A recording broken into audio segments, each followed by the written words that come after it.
Right, love, what do you want on this pizza then? Oh, I don't know. Just a couple of different toppings. Do you have any suggestions? Well, we've got all sorts. Have a look, see what you think. The things I've played. Things you played, Yeah. we'll sprinkle some of that on. Yeah, things I've watched. Could we have a bit of a serving of that? There we go. Crunch some of that up. Lovely. Maybe a serving of things I've listened to. Oh, nice. Yeah, just a drizzle of that over the top. Yeah. Then can we get 2 queer trans ladies, but just on one side? Queer translators on sides. Yeah, I think that'll do. Maybe some skits and some silly voices. Just a sprinkle of skits and silly voices. Yeah, Lovely. Sounds perfect. Yeah, about 5 minutes. Yeah. I'll just sit over there and. Oh, newspapers are all terrible. I'll sit and stare out the window. Don't worry, we have those newspapers made specially. It's all just good news. Oh, thank you. Yeah, don't want to depress people. Pizza! Happy! Yeah!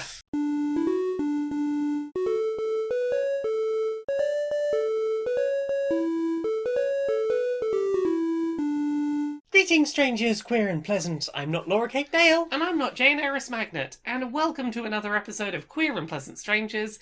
It's that podcast where 2 queer trans ladies do some silly skits and voices and talk about the things we've consumed media-wise in the week. How are you doing this media-based week? This media-based week, I'm pretty good actually. Yeah. I'm sleepy. Yeah, we were both up very late last night for varying reasons. Mm-hmm. You were making music, I was getting very into The Binding of Isaac, and then I had opinions about things, and that's never a good recipe for going to bed. No. Never look at opinions at 1 in. No. That's a bad time to have thoughts. Because before you know it, it'll be like nearly 2 o'clock and you'll be reading a book on music theory in bed. Yeah. Be like, oh, it's 1:30 in the morning. This is the perfect time to record some audio for a video. Ooh. Yeah. So, I've got a video coming up. It will have been up on the Friday before this episode posts. If there's a bit near the end where I sound sleepier than the rest of the video, that's that bit. Mm-hmm. So, shall we start by talking about what we've played this week? Yes, let's. What about you? What you played? What have we played? Well, I played. We played something separately. Yeah, we at both the same separately played the same thing as each other. Devolverland Expo? Yeah, so should we give some context for what this was? Okay. I mean, that's in watched. We watched the Devolver Direct. Yeah. We'll come back to that. We'll come back to it. It's Devolver doing their E3 Direct thing they do every year. Niel. Yeah, and the ending of it was they released a game. Yeah, so Devolverland Expo is a game set in a fake E3. Closed down. Yeah, like E3 after hours, everyone's been kicked out, and you're like, but I need to see those video game trailers and consume that marketing material. Mm-hmm. And you basically walk around with a t-shirt gun, shooting security robots, so that you can go see all those trailers. Mm-hmm. And collecting bags and teacups. Yeah, so that you can see And even books. more marketing material. Collect all the marketing material. It's Devolver doing that thing that they do very well, which is putting way too much time and effort into creating a ridiculous thing to go like, hey, engage with our marketing, but in a fun, interactive way. And it works, because was it last year that they did demakes of a bunch of their own games? Like, they go out of their way to be like, let's make a silly, playable thing that makes you endeared to the Devolver brand, and it works. Yeah. I played a thing that required me to walk around and watch trailers I'd just seen in a press conference, and I was like, yep, that's cool. I mean, even, like, forgetting that, the idea of, like, hey, this is what these things would look like if they were in, like, a big event hall. Yeah. I believe it's got VR as well. I believe so. Yeah, because it's nice to have this idea of, like, hey, what if a little indie game like Carrion could afford to have a full E3 booth where there is a giant animatronic beast, alien beast thing on the that ceiling will actually, like, grab one of the security robots and as just it goes smash past. it against the wall. Mm. Yeah, I feel safe. As someone that hasn't been to E3 in a couple of years, but has been to the LA Convention Center, which this is based on, like, it very much captures the feel of that space, and, like, if you wanted to make this a more authentic E3 experience, drop like 100,000 NPCs and try and wedge your way through this environment. But, like, otherwise, it felt very E3. They captured the feel of that space very well. Nice. And in the way that I would have liked it. Yeah. Because there was no person there. Exactly.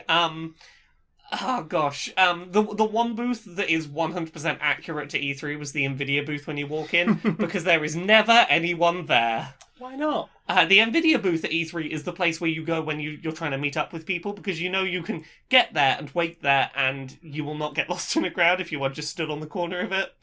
Do they not show anything there? They have people stood around being like, graphics cards, and no one pays it any attention because there's like Breath of the Wild over there. That's fair. Yeah. But yeah, it was a surprisingly like playable game for a bit of marketing guff.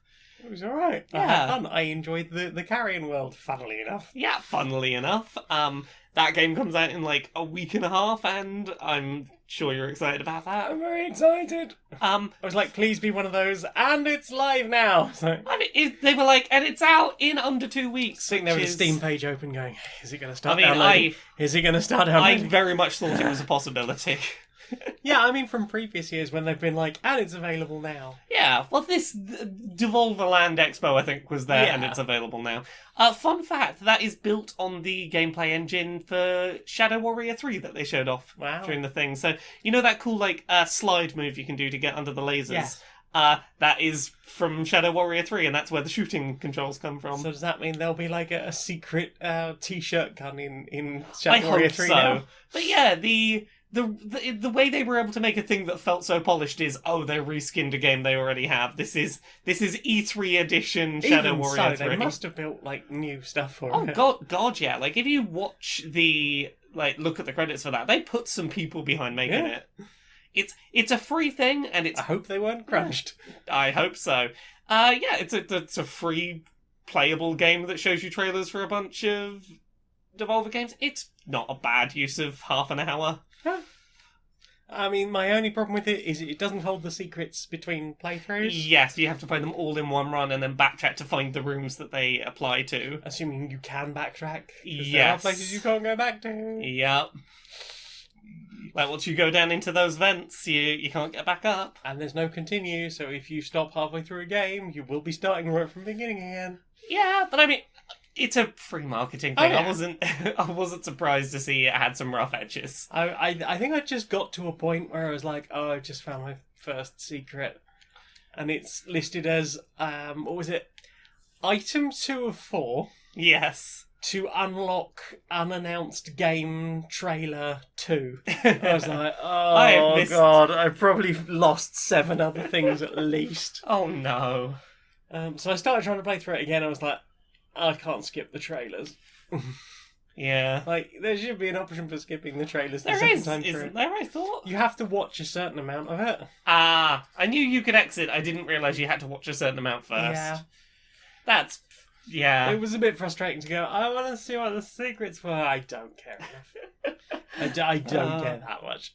Well, there we go. That's Devolverland Expo. What else have you played? Oh, there's one thing I've mainly played this week. Should we get into? Oh, she's played it. I've been playing Deadly Premonition 2.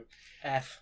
I completed it in 3 days, and what a 3 days! Yeah. So let me get on my little bit of a diatribe. She was so angry. I'm gonna keep it as succinct as possible. So, Deadly Premonition 1, fun, weird Twin Peaks knockoff that has its problems.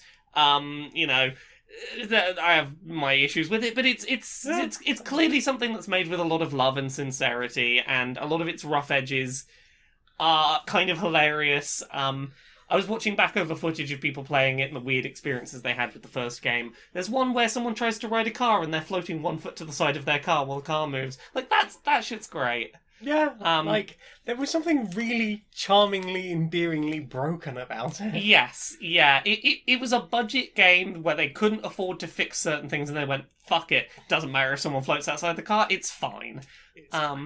Yeah. Deadly Premonition 1, my thoughts on have kind of lessened over time, because there's this character called Thomas, short version. Thomas dresses up as their sister, and I'm using their here, and I'll get to that in a second. Dresses up as their sister to commit ritual murders of women. It's not great as a thing. The game only ever refers to Thomas with he, him pronouns, never uses a name other than Thomas, never suggests that it's anything other than cross-dressing. in interviews in years since, particularly after The Missing came out, which I'll get to in a second, Swery has started saying that Thomas was a trans woman. I think that makes Deadly Premonition 1 worse in the light of Deadly Premonition 2. I'd agree. Yeah. I mean, even so, I still think it makes Deadly Premonition 1 worse. Yeah, exactly, because it's... Yeah. We'll Not that I think that we should be in any way be demonising cross-dressers either. No, we shouldn't, but equally, like, yeah, it's another step beyond that to be like, yes, the trans community who right now are fighting for very basic rights. Because people think they're predatory. Exactly. We're a danger to women, such as this person here who is a danger to women. Then, like 5 years later, Swery releases The Missing. It is a game about a trans character again. This one, a lot better, a lot more respectful, generally. It is quite a hopeful tale told through a dark lens, but it's about, hey, I will find the strength to keep going on even when things are really tough and when the pain seems unbearable. I want to keep on living. I want to get through the other end of this. And it's a positive thing. It was told with, trans consultants on board. Didn't make any major missteps with its trans content. But that same interview I previously mentioned, Swery at one point says that he doesn't think the main character's mother, who was trying to push her into conversion therapy, was wrong for that she wasn't wrong for who she was, and that's concerning. Then we get to Deadly Premonition 2, and I'm sorry we've taken a bit of an on-ramp to get here. So, Deadly Premonition 2, it captures a lot of the tone of the original Deadly Premonition. That sort of, like, slightly offbeat, weird characters in a regular setting. Yep. Odd animations. Yeah, like weird animations, like smiles are very oddly animated, and it's like there's a lot of stuff in a lot of the things that made Deadly Premonition 1 amusing are intact in places in this. It runs infinitely worse, which is weird considering it costs twice as much. Yeah. I was watching a Digital Foundry breakdown today of like how bad that frame rate be, because I'm like, it looked real bad. It can dip as low as 4 frames a second for multiple second chunks. Like, it's real bad. It is real bad. Yeah.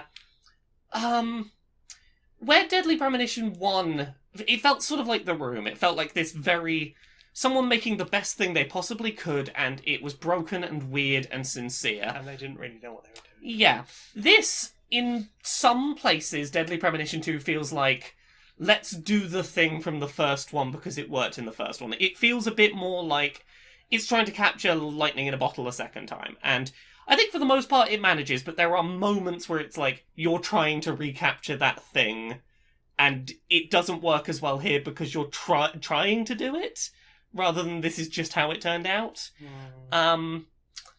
Mechanically, much better game. I will give it that.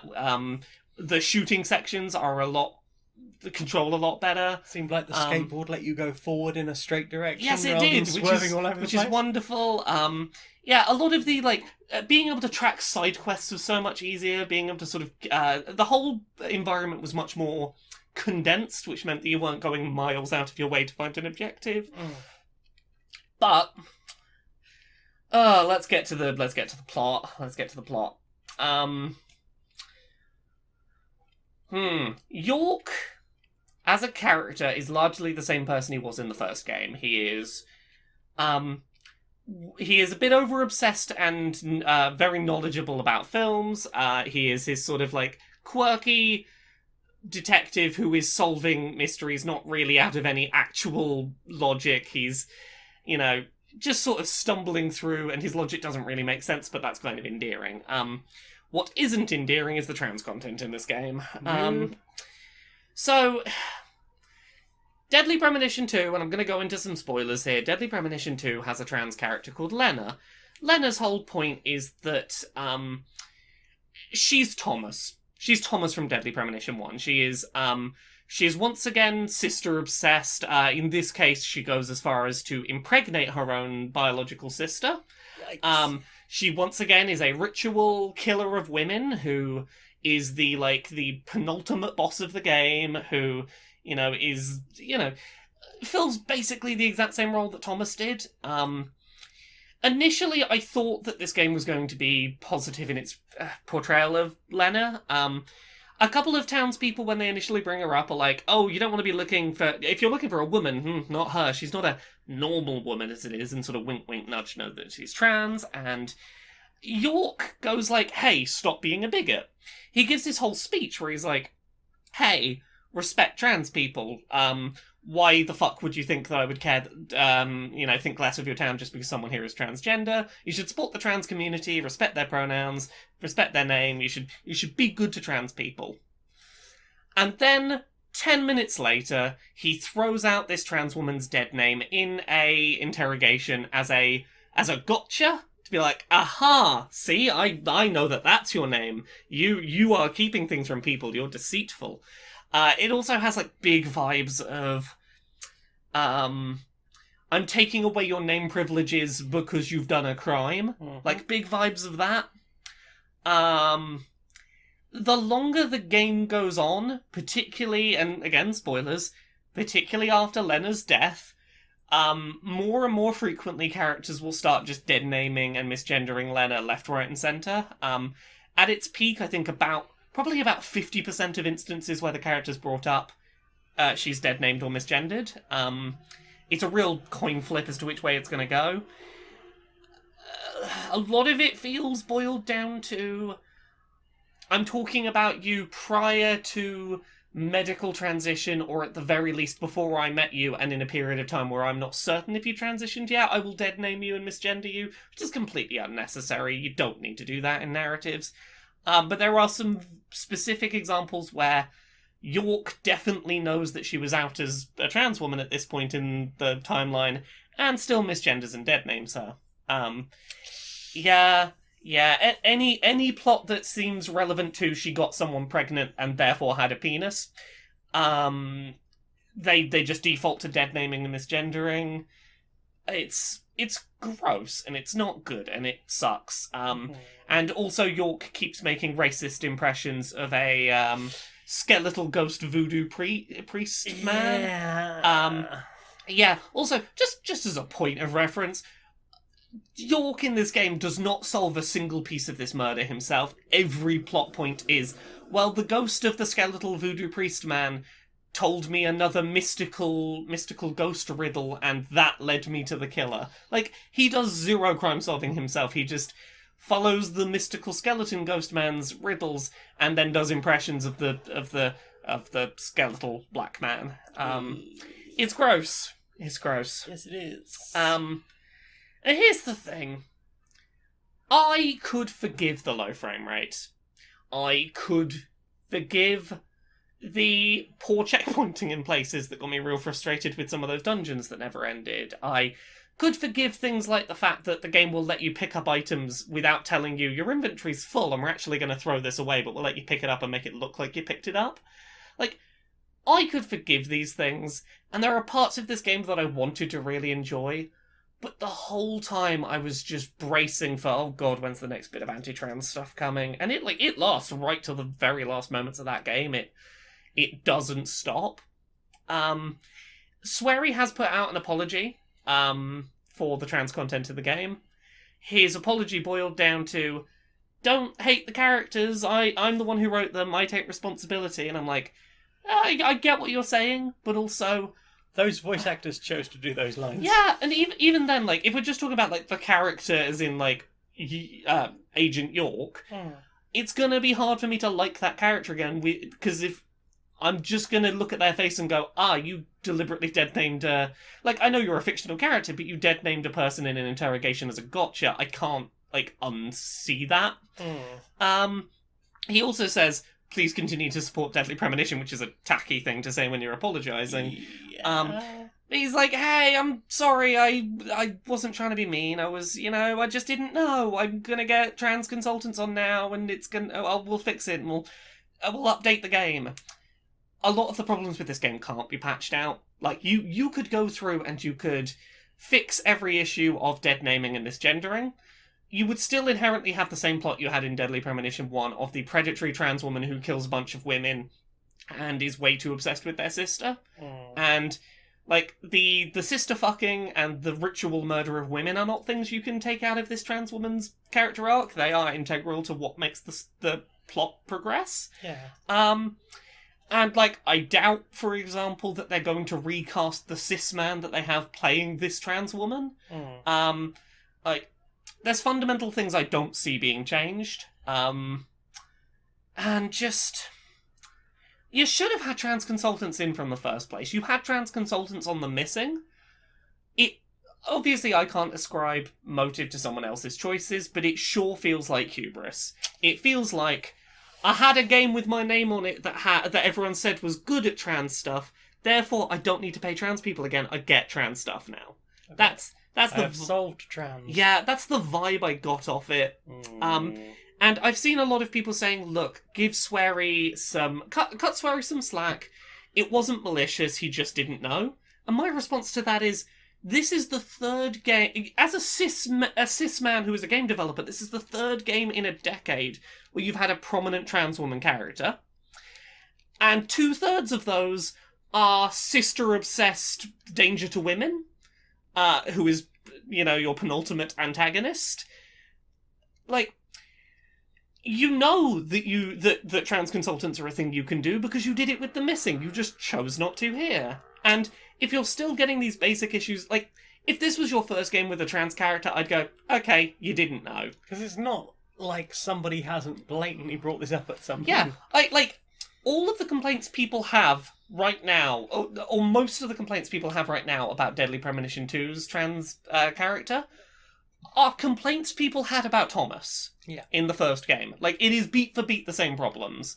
Like, if you're going to keep putting a minority group in your game, you have a responsibility to do the reading and to learn, because you can't be on your third time having a trans character in your game and go, I didn't know that I wasn't supposed to misgender and dead name them. Like, you can't get away with that a decade into putting trans characters in your games. Yeah. And breathe. Yeah. There are bits of that game that I wanted to love. There are bits of it that are really, like, that capture the magic of the first one, but, like, I had a miserable time spending 3 days slogging through that game, and even a post-patch, I don't have any desire to recommend it to people. Which is a real shame, because I was looking forward to having a weird, silly, sweary game to have a fun laugh about for a few days. Right. You know how it be. I think I hit all the points there. Sorry, that was a bit of a ramble. That's that fine. One. Had it was important. People need to know. Go check out youtube.com/LauraKBuzz, where I did a big 25-minute video about this that is all edited and fancy and has gameplay and stuff. Thank you, Justin, for editing my way too long video this week. What about you? What have you played this week? Oh, we're still unplayed, goodness. Yeah, sorry. I'm being silly. Yeah, I played Meltdown. Tell me about Meltdown. It's a action RPG. You have a gun, you shoot things, robots come out of the floor. Oh, I saw you playing this one, yeah. It's sort of procedurally generated. Yeah, sort of isometric perspective. Yeah. It's alright. Yeah. It killed a couple of hours for me. Yeah, nothing about it grabbed you as, like... I think it was when I got to, like, level 9 and the tile set was still the same. Okay. We've had some new characters, but it's starting to feel real fucking samey. Okay, that's... I can see why that would be a bit... Yeah. Like, I like games with upgrades. I enjoy an upgrade. Yeah. But it was just like, I don't care. I don't care, and I'm bored of this now.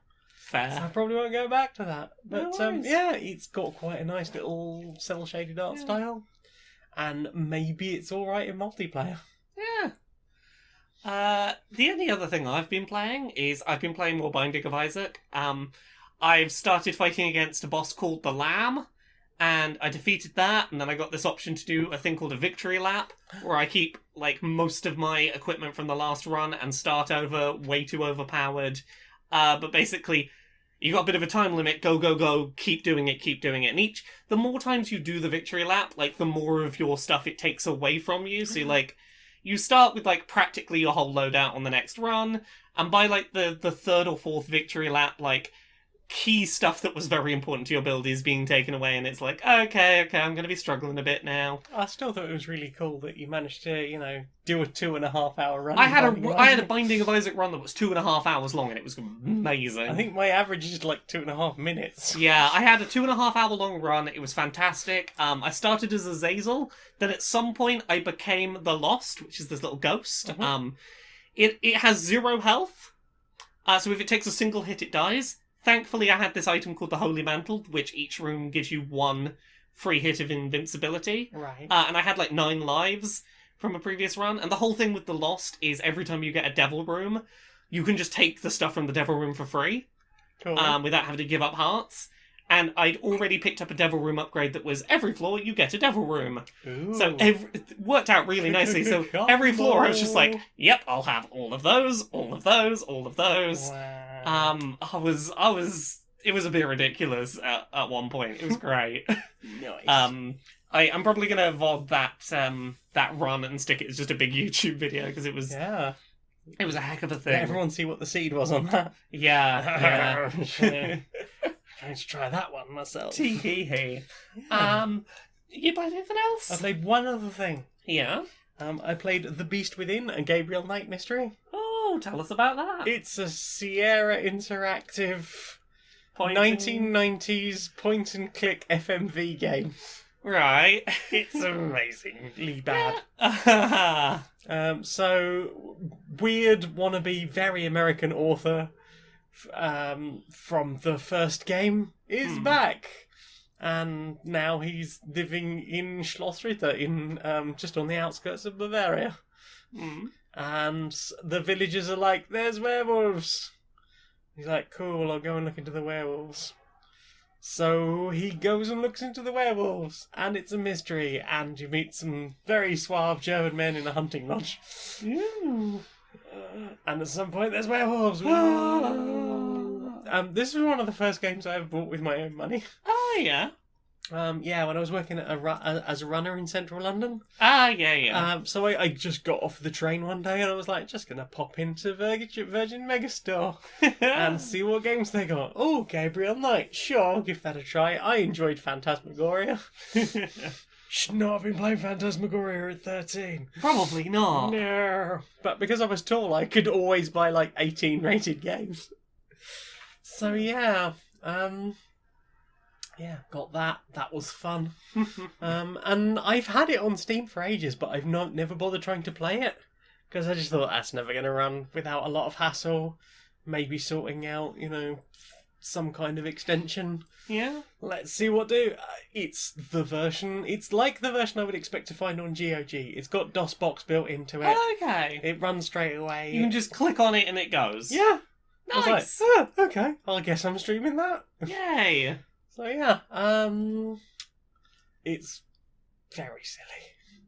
Like the acting is appalling. I wouldn't expect anything else. It's like, as Becky was saying, like every scene in this game looks like a bad GIF, just at full screen. FMV games, they were quite a thing. Indeed, they were. Well then, time for this. July 14th, the year of our Lord 2020. My love, it feels like it's been so long since I've seen you in person. I've looked at photographs, but it's not the same. I miss being near you, being with you, being in you. Your warmth, you're just so full of life. Always so fun to be around, so warm and loving. I so miss just running my hand through your long grass and rubbing myself against trees suggestively. Oh, nature. Oh, until we can be together again, perhaps next year, when we can frolic together. My darling, yours in love and caring, always, Camilla. Are you overstimulated? Yeah. Exhausted? Is your blood sugar low? Probably. Struggling with your mental health? Have a cry. It's important to feel your feelings, and there's nothing wrong with a good cry. You deserve a judgment-free cry, and that includes judging yourself. Have a cry. so what have you put in your eye meats? Should we start with the thing that we sort of referenced in the played section? we watched the Devolver Digital Direct, their E3-ish conferencey thing they do every year. Yes. Um, Nina lives. Pardon? Nina lives. lives. Yeah, without like spoiling this too much for anyone who hasn't got around to seeing it, Devolver always do a press conference and they're always very silly, very violent. They always sort of poke fun at the video game industry. This year's main targets were, hey, absolutely everyone's doing digital directs now because E3 isn't a thing, and oh my god, we're getting oversaturated with too many games and too many trailers and too many And we live don't have streams. much to announce, but we're going to keep announcing things. Yes, there was a wonderful segment of announcements for things that don't exist. I want Sonic Fox's Fur Fighters 4. Yes, same. Make that thing. Yes, they built up to Devolverland with a really moving, passionate speech about how people, deserve better than this endless cycle of being hyped to forever and being the eternal consumers and need to, expect better from the industry. Be hyped, be hyped, be hyped, be hyped. Buy the game, consume it in an hour. Be hyped, Yeah. be hyped, be hyped. Anyway, here's our hype game. Buy Yeah. a game that is us trying to hype you, but it's playable. And that's different to watching a thing. Yeah. You're at least playing something when you consume the hype this We time. got some nice gameplay trailer reference jokes. Yes, I think my favourite part of the whole thing may have been, we got Shuhei Yoshida from Sony, we got Phil Spencer from Microsoft, and we have, my uncle who works at Nintendo. Of course. Yeah, that was a particular highlight. I very much enjoyed his insights.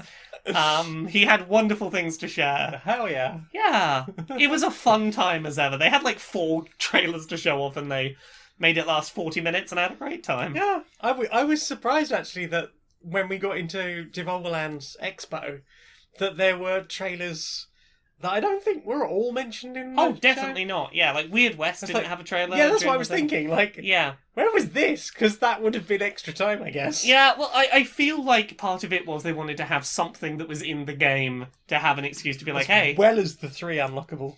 yes, it's they wanted to have like, hey, here's an example of like there is stuff in here that wasn't in the direct. Have a poke around. Also, I watched the Ubisoft one and I spent the entire thing live tweeting announcements, all with the start of the tweet being Ubisoft, who have decided tonight not to share news of their allegations against of sexual abuse from their staff, because they put a tweet out like an hour before that conference to go, Not using the hashtag. not using the hashtag, of course, because like being like, oh, we're very sorry, but because this is pre-edited, we couldn't address the allegations of abuse. Sorry. It's like, it's pre-edited, which means you could stick Yves Guillemot in front of a webcam for 2 minutes to Right. go, hey, we recognise that there's a lot of allegations against our company right now and staff, and we're taking them very seriously, and while we want you to have fun with the games tonight, like, we're not unaware of the situation we're in. Just that. And I was a bit pissed off that they were like, no, we're just going to pretend it never happened. Also, if you're trying not to acknowledge assault allegations, maybe don't have one of your new game announcements be about assaulting a castle and causing you to have to say the word assault over and over and over. And over and over. It was not a good... that is a word you really wanted to avoid in this conference, and you didn't. They What? did a bad job. They did. What about you? What have you been watching? I've watched a lot of 12-tone videos. Yeah? Yeah. Do you know 12-tone? I don't know if I do. So they do music analysis on YouTube. Okay. Like from not just from a theory point of view, but like, hey, this tune is a tune that everybody likes, and obviously there's a lot of music theory, and it's like, hey, why does this work? Yeah. Breaking down own tunes. There was one I listened to the other day that was Aretha Franklin's "Respect." Yeah. Didn't know, not originally her tune. Yeah. Very, very differently her lyrics. Very Yes, differently yes. like her song, and made it her own later on. But like, and how it works, and why it works, and how simple it is. Yeah. It's like, there's a lot, and at one point he mentions that in the Respect one specifically was like, you know what? There's not a lot the instruments are doing right here. They're all kind of just making way for Aerith. Yeah. Who has an incredible voice, so yeah. We won't distract from what she's doing. Mm-hmm. And yeah, it's lots of like music theory stuff about like picking apart tunes. They did quite a good one about Chop Suey recently. Oh yeah. Yeah, and then just stuff about, hey, here's a weird little music thing that I didn't understand when I started this channel several years ago, but I've studied a lot more music since, and now I can explain it. Yeah. Just things like that. I've been very heavily into music theory of late. I've noticed. Yeah. Been playing around with your musics. Well, I'll get to that in a minute. Yeah. What else have you listened to? Well, we're on Watched. Even We're on though Watched. we're talking about music, but we have Watched. I forgot. Yeah. So I was talking about 12 I'm about to talk about another music thing in Watched. I've watched Hamilton through like twice in a row, and I kind of want to watch it again. I've been watching the filming of the stage show of Hamilton, and how do I put this? So it clearly isn't trying to be historically accurate, and it, you know, as a show about the American founding fathers, it glosses over some stuff about like some of these characters owned slaves, and is really revisionist in other ways. Yeah, it's revisionist in a lot of ways, and like it is a musical that is essentially around American exceptionalism at a time when American exceptionalism maybe needs to tone itself down a bit. Just a little bit. Yeah, a little bit. But I'll say this: if you consume Hamilton through the lens of this is a story, this is not accurate, this is not how things went down, this is a set of characters used to tell a tale, it is a very well told story. It has some very, very catchy and some very powerful musical numbers. It is beautifully acted. There are some fantastic performances in it. I mean, it's one of those things where it's like, yeah, I recognise it's a problematic fave, and it has its, you know, complaints that can be levied against it.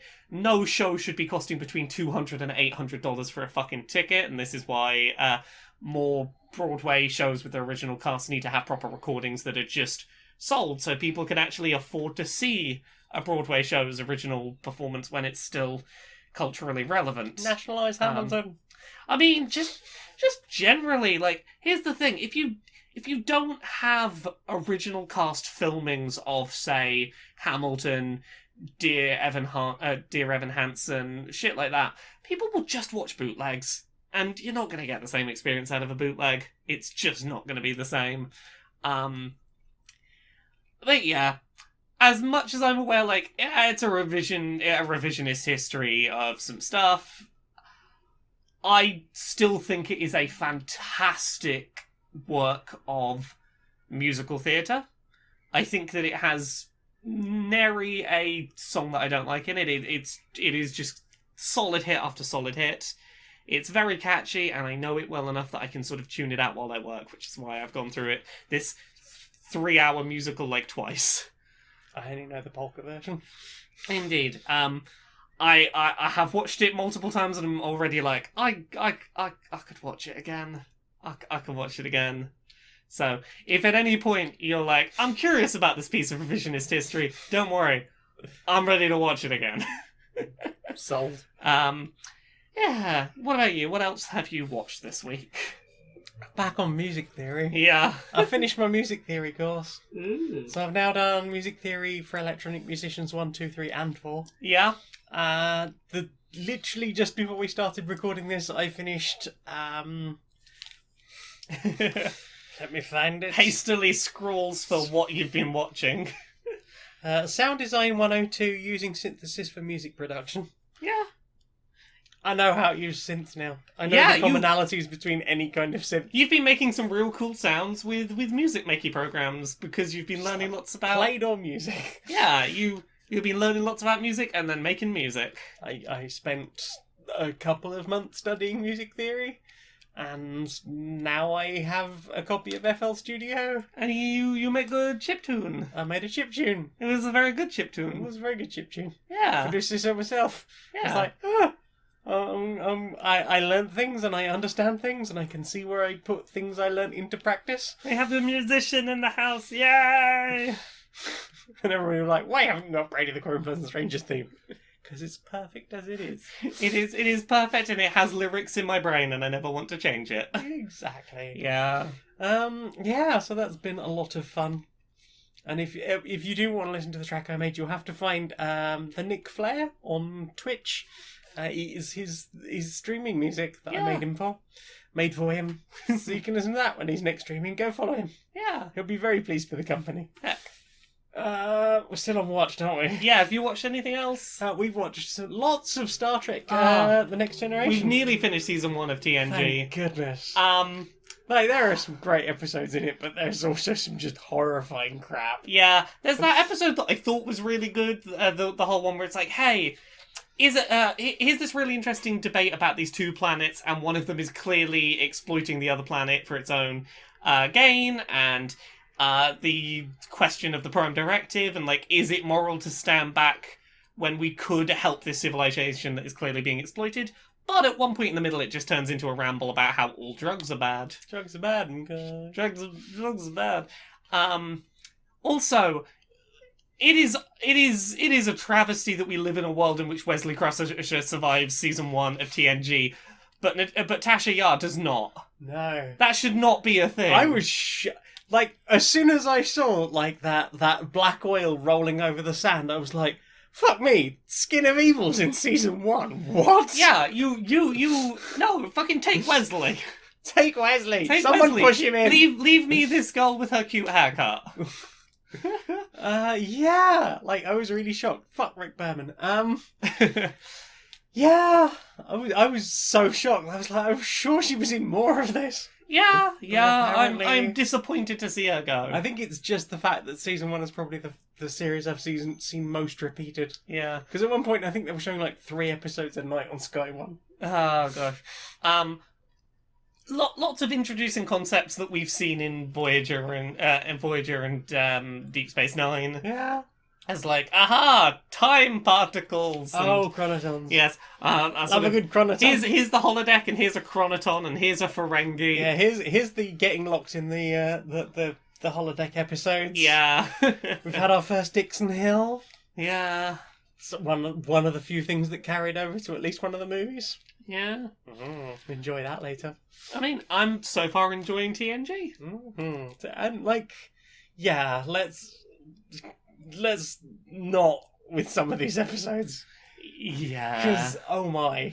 It's not as consistently great as, say, Voyager, which we just watched. It gets so much better. Like, I was trying to remember the name of an episode earlier. It's called Chain of Command. It's not until season 6, and it's absolutely incredible. Yeah. It was when he brought up the whole, like, Patrick Stewart's a fucking good actor. I was like, Yeah. I'm. Here's the thing. The level of the percentage of episodes that are good is high enough that I'm willing to keep going and to see this grow. It's only going to get better. Yeah. It's already okay. It's already good. Yeah. Yeah. It's not Voyager levels right now, but like I can see it's going. And I think we've got through most of the episodes where, like, even seeing the first few seconds of it, I will sit there and groan and go, "Oh God, we're gonna have to watch this one, the one they were forced to apologise for." Yeah. Because it's bad. Hopefully, we've made it through most of those. It seems like. I think that's everything I watched. That's everything I've watched. Well then, Time for this. Laura, we've got a new sponsor. Who's our new sponsor? Well, do you like engaging with capitalism? I mean, I do it begrudgingly, not out of choice. Would you like to make £10 million per day working from your own home on your own schedule? Like these very real, definitely not actor people. Well, I mean, I would, because, like, I could work one day and then never have to worry about engaging with capitalism again, but I somehow... No, surely you'd do it every day, wouldn't you? No, I don't think I would need more than 10 million. Maybe I would work a week. Just get a week done, maybe, if I'm really feeling, like I could help some other people, but... Yeah, what? Yeah, those real people, huh? Real people. Probably. That's Yeah. what the copy says.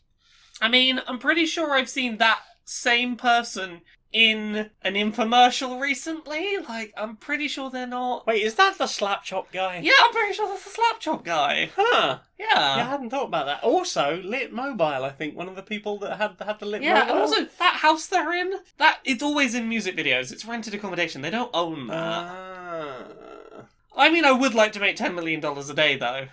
Well, apparently you just head over to entrepreneurpyramid.lol.net. That's a very suspicious website. What, you don't like pyramids? They're such a strong structure. Yeah, entrepreneurpyramid.lol.net. Enter the code QNPS 126 and it's not very clear about what you actually get. They want, like, your email address, first and last name, date of birth, Credit some card. security questions. Why do they need my credit card details for a job I'm going to make $10 million thing on? Like, surely they're making enough money that they don't need my money? Head on over to suspicious website. Don't go there. Don't do it. Don't do it. If it seems too good to be true, it's probably too good to be true. What we need to do is tax billionaires and millionaires, and we'll all have Patreons where we all give each other $1 a month. Or we just tear down capitalism so no one needs to click on a link that says $10 million a day. $10 million a day, because nobody needs that. No. That's what you're doing. Enterprise pyramid, entrepreneur pyramid, blah, blah, blah, blah, don't do it.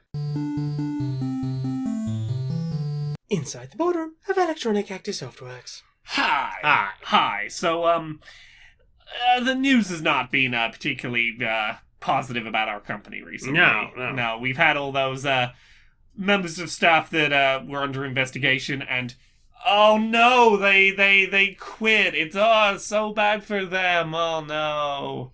You know, we're not actually dealing with anything, but No, I mean, I think we put out one of those sincere JPEGs. Yeah, like, we're giving them severance packages so they just get to walk away. It's easy for them, but, like, you know, people keep expecting us to, like, you know, do something and say something. Here's the problem. Yeah. We're supposed to be having our big conference this weekend where we announce all the games and we do all the things, and we get excited. And we don't want anyone watching that to remember about the allegations. We want them to just focus on the hype, the marketing, the video game. Right.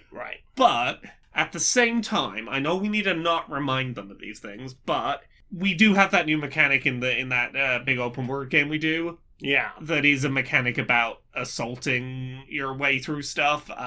Taking the big solid cylinder and ramming it against the thing. The unyielding... you know, it doesn't want to get opened up, but it's going to get opened up by the big thing we're hitting against it as we assault the thing. So what's wrong with that?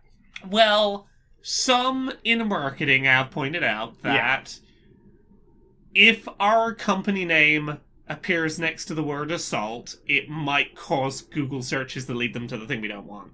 Right. So we need just different words. Yeah. So, like, what can we call it?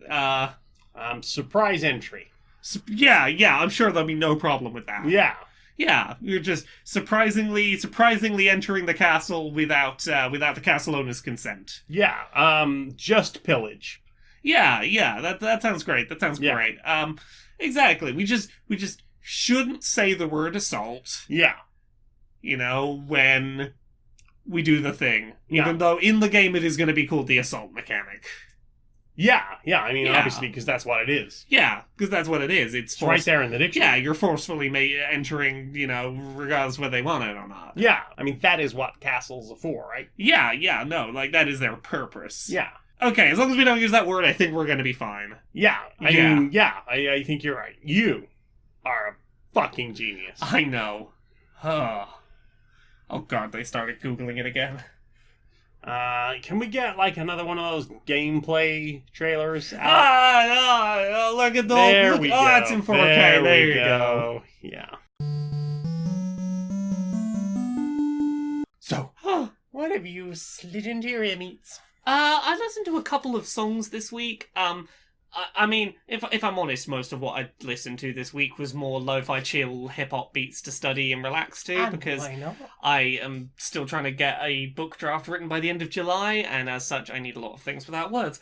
But I did listen to some new songs. Do you want me to go through them all in one go, or back and forth with you? Go through them all then. Okay.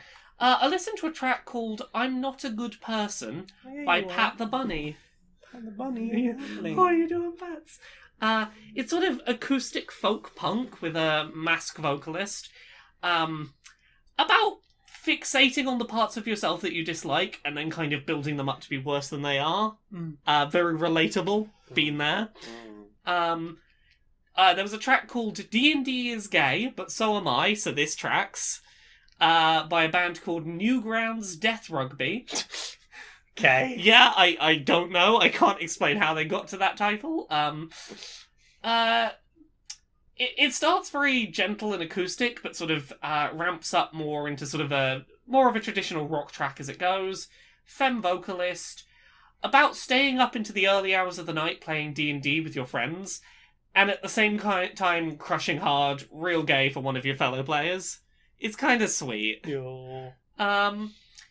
And I listened to a track called Here Comes the End by Gerard Way. Oh, heck. He's making some music. Yeah. Mainly because the Umbrella Academy Season 2 comes out the end of this month, and this is a song for that. But it's got a very sort of upbeat rock energy.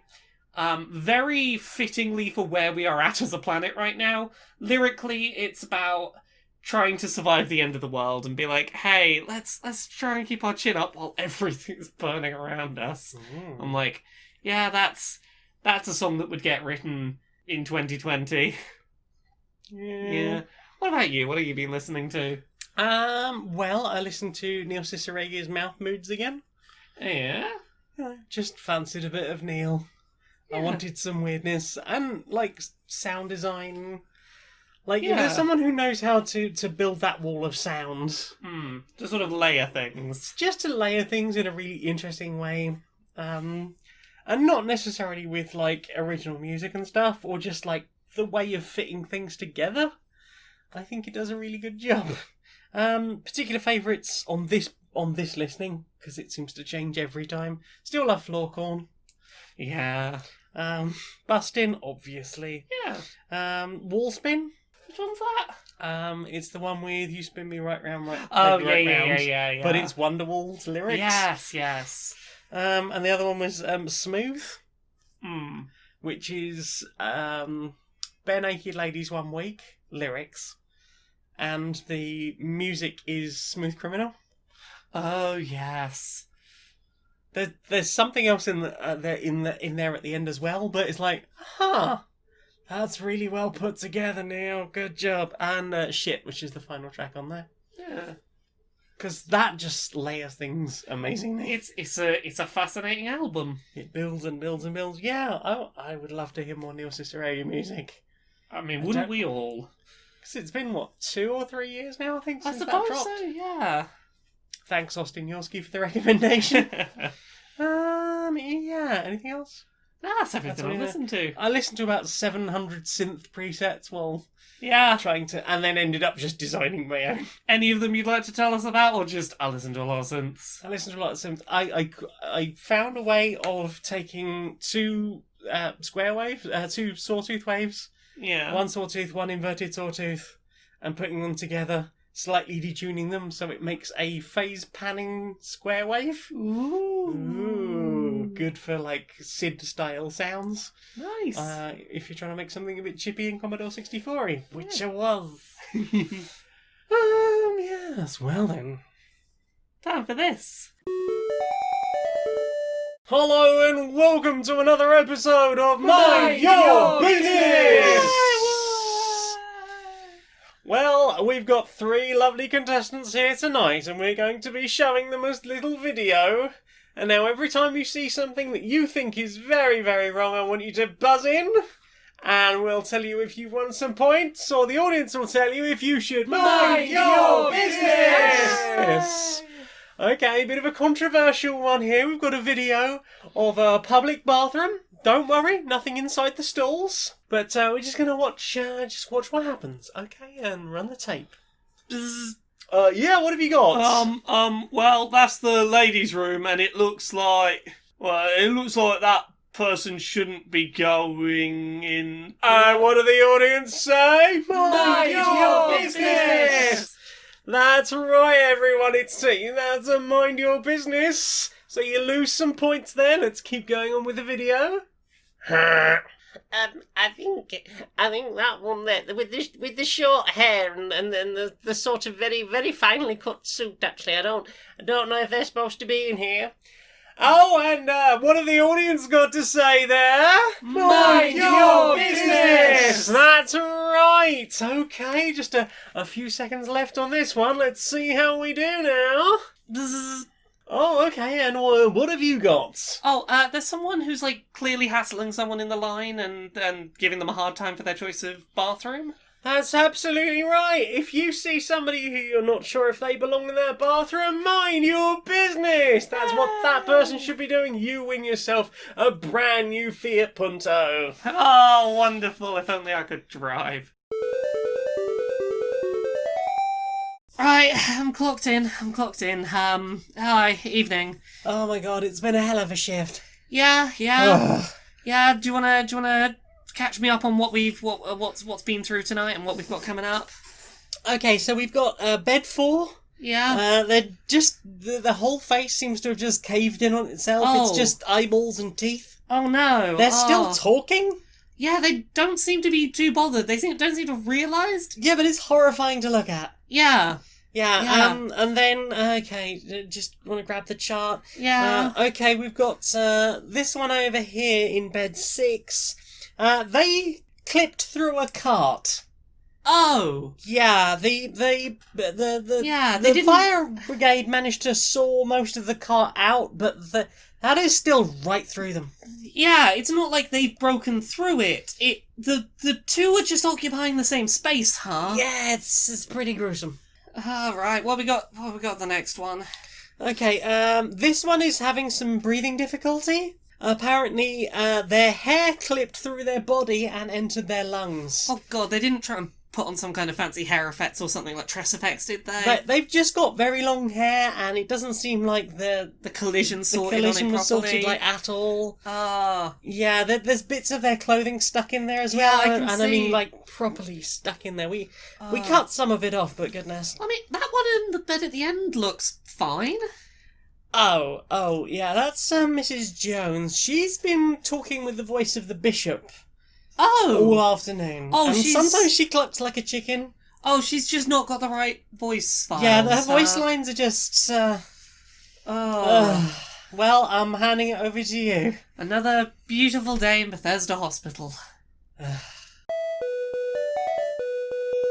Questions, let's have questions. What's the questions? Fancy Wookie asks, what is the worst thing you've seen that turned out to be cake? The worst one was the raw chicken that was cake. My answer would be, I don't care. It turned out to be cake. It's all good.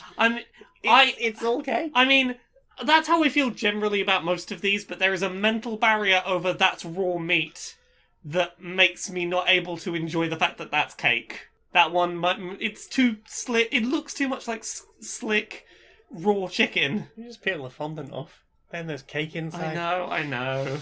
I mean, I'm not a big fan of fondant at the best of times, so it's like, yes, I will peel the chicken. Oh, it was cake. Lovely. Dungeon Kitty asks, soup or no soup?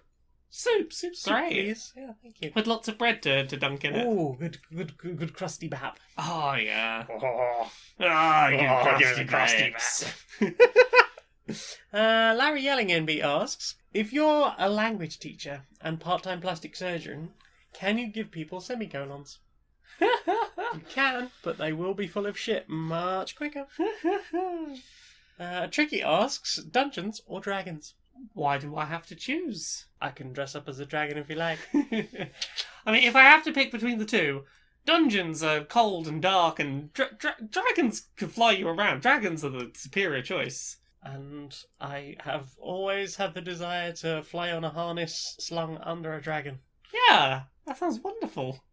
Not finishing that thought. Maggie J. Evans asked, is there anything about the previous console generations you miss? Feature designs or philosophies which have fallen out of favour? I know that no one made games for it, but I loved the Wii U's whole concept of you can have a bunch of your information down on a screen in your hands and stuff on the TV and not have to pause the game. I liked that.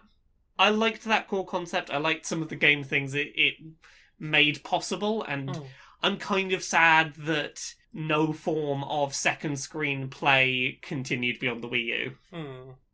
What about you? Just consoles that you can just chuck about a bit.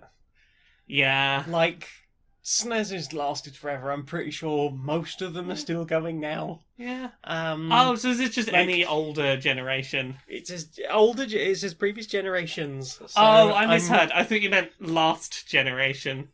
Yeah. Also, like GameCubes, they were sturdy as fuck. Yeah. Just some stirred, because I'm a clumsy bitch. Okay, so if we're not looking at specifically the last generation, I miss handhelds that were deliberately made so ridiculously small you could fit them in an actual pocket.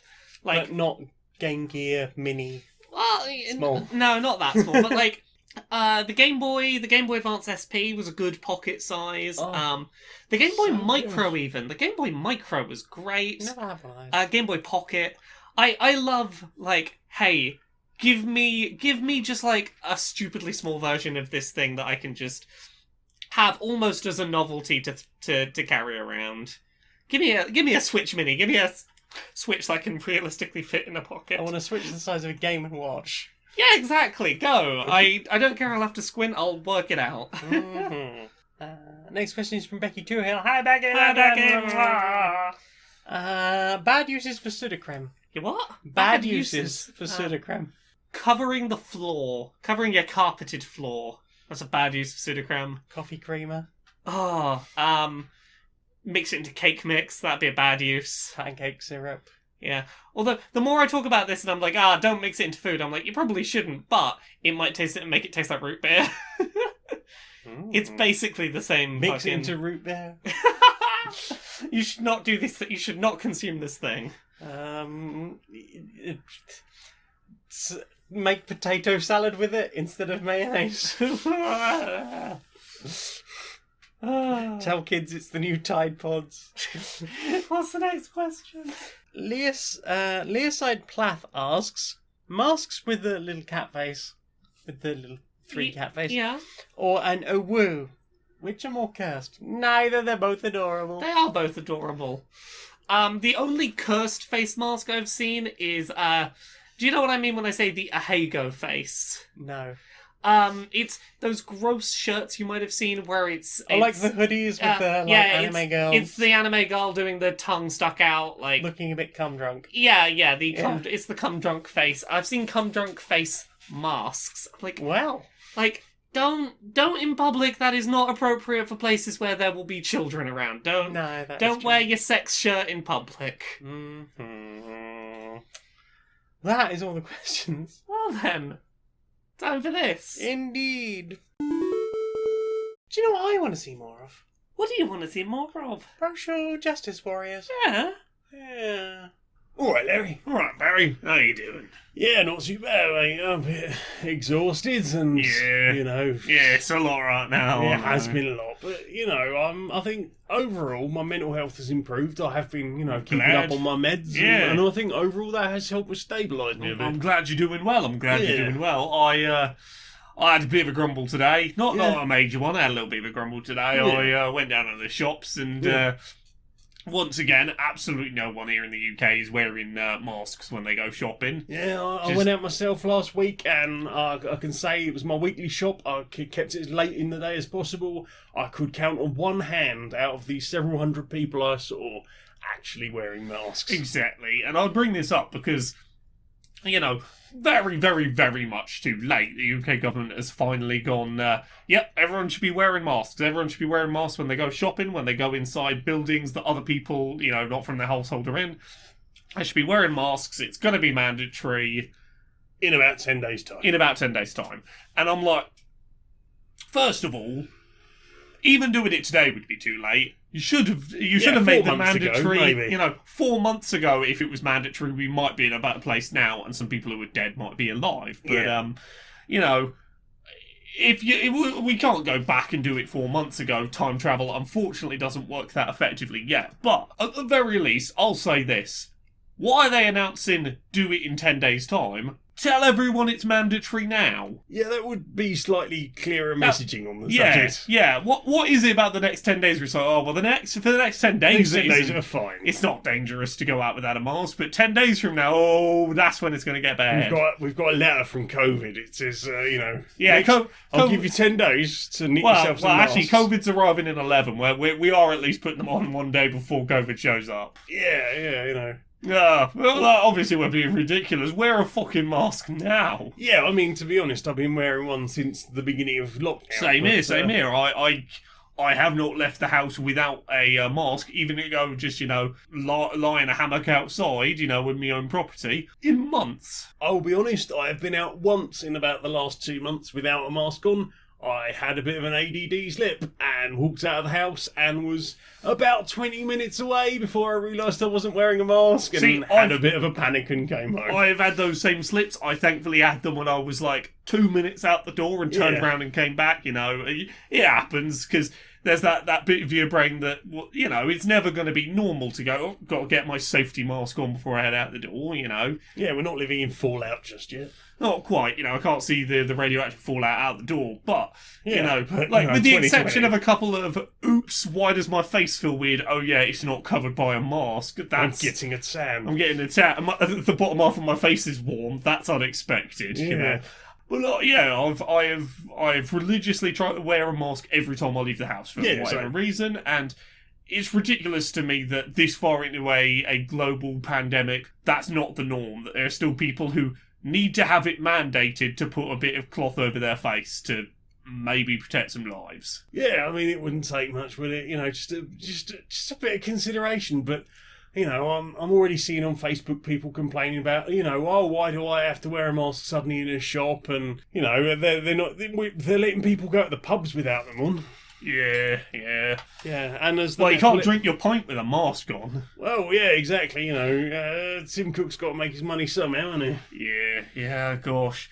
And you know what the worst, the big thing about this is, if you're not wearing a mask already, and, the pandemic won't convince you to wear it, let me try and convince you another way. You're not fucking cool in a mask. Oh, yeah. Yeah, it's fucking end of the world chic. Masks, pretty sexy. Yeah, the number of selfies I've taken in masks and gone, you know what? I look like a fucking end of the world badass. Absolutely. Yeah, you will look awesome in a mask. Absolutely. You're a Molotov cocktail away from, looking like real social change. Oh, indeed. I have certainly taken some selfies where I've gone, oh yeah, I could definitely, tear down established systems of power like this. Right. Yeah. It's good, powerful energy. Absolutely, mate. Absolutely. Virtual hug. Virtual hug. Yeah, I think we'll be doing these for a while longer. Yeah.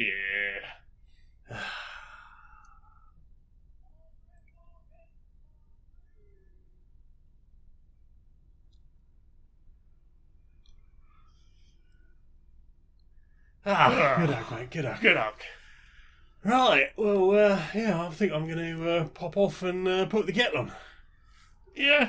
Have a cup of tea. I'll also do that. Nice. So, Laura, Me? where can we find you on the internet, darling? Laura K. Buzz in all the places. Twitter, Twitch, YouTube, Patreon. That's the one that pays the bills. LauraKBuzz.com. Every Friday you can catch a new episode of Accessibility on YouTube, which is a show where I talk about the video game industry, representation and accessibility. Most of the episodes up until now have been on the accessibility side, talking about disability stuff, but as I said, this week we have a 25-minute video about swearies games and trans representation, and that is a very lengthy video that that has taken a lot of work. And it would be really great if people went and checked it out, because I need that one to do some numbers to justify all of the work that went into it. All of the swearing she had to consume. All of the 3 days of transphobia, and then the, oh my god, I've written a 4,000-word video script, why did I do this? And the fact that I made Justin edit that video at that length, it needs to do a click on it. Other than that, I've got books. There's Uncomfortable Labels, which is about being gay and trans and on the autism spectrum, and it is out right now wherever books are sold, or as an audiobook on laurakbuzzstore.com. There is Things I Learned from Mario's Butt, which is a silly and serious coffee table book of video game character butt reviews with a bunch of illustrations and developer interviews and guest critics. That's coming out on February 4th, 2021, because COVID ruined all of the timelines this year. And there is Gender Euphoria, which is an anthology of stories from non-cisgender writers talking about wonderful, positive, happy stories of how being trans was a lovely thing for them. Other than that, by the time this goes up, Trans Pride Brighton will have happened, and I did a little talk that was like 7 minutes long about being happy as a non-cis person and making that part of the narrative of how we talk about our experiences. And that will be up on my YouTube channel by now, youtube.com/LauraKBuzz, so you can go watch that. I'm quite proud of it. I did a bit of a talk. Other than that, I've got podcasts. There is Pixel Squirt, where I talk about video game character pornography with Mari and Stacey from Geek Remix. There's Podquisition, where we tell you about whether your favourite video games are great or perfect. There's Dice Funk, which is the Dungeons & Dragons podcast. I'm on seasons 3, 4, 5, 6, and 7. They're all self-contained stories. And I'm on a podcast that I do with you, Jane. Me? Yeah. I do a podcast? Yeah, which one do you do with me? You're gonna do it. I can see the look on your face. Well, we're on a show. Yeah. We're on a show where we try and do funny things. Yeah. And entertain people. Yeah. In a fun way. Is it called Queer and Pleasant Strangers? No, it's called Polyamorous. Haha. See, that's how it has. You just do the rule of repeating it several times and then people expect it. And so that. Yeah, yep, you got me. It's 5th edition real play. It's a 5th edition real play podcast evil campaign. You play a powerful Duragar who's covered in tattoos and worships an evil entity. And then there's Dusty, who's a Dust Genasi, who wants nothing more than to find a fairy dragon. And there's Nelaska, who just wants to deceive people and make money and things and pretend to be all the coolest people, like Parkin the Knoll. Episode 8 of that will have gone up the day before this goes up, so you can listen to all of season 2 and season 1 if you want. Although you don't have to, because there's like a whole catch-up episode that I did for the beginning of season 2. Yeah. So you don't have to. I've summarised the whole thing in 45 minutes. Oh, heck. Mm-hmm. I think that's that. I also make t-shirts. I have a Twitter. I have a YouTube. I have a Patreon. That's the one that pays my bills. For as little as $1 a month, you can help me justify a 70-hour work week. Woo! These podcasts don't edit themselves. No, they do not. No, they do not. So head on over to those. Sometimes I write things. There is a link to that. All of my links can be found at streamerlinks.com/Janiac. That's JANEIAC. Or on patreon.com/DoneMonkeyRadio. I need to get that one in now because it's very important. Do that. Get some pennies there. Please. Support this one who I have make a spent thing. all my money on Udemy courses. Oh. Well then. Laura, my darling, you sing us out. Until next time, be a stranger.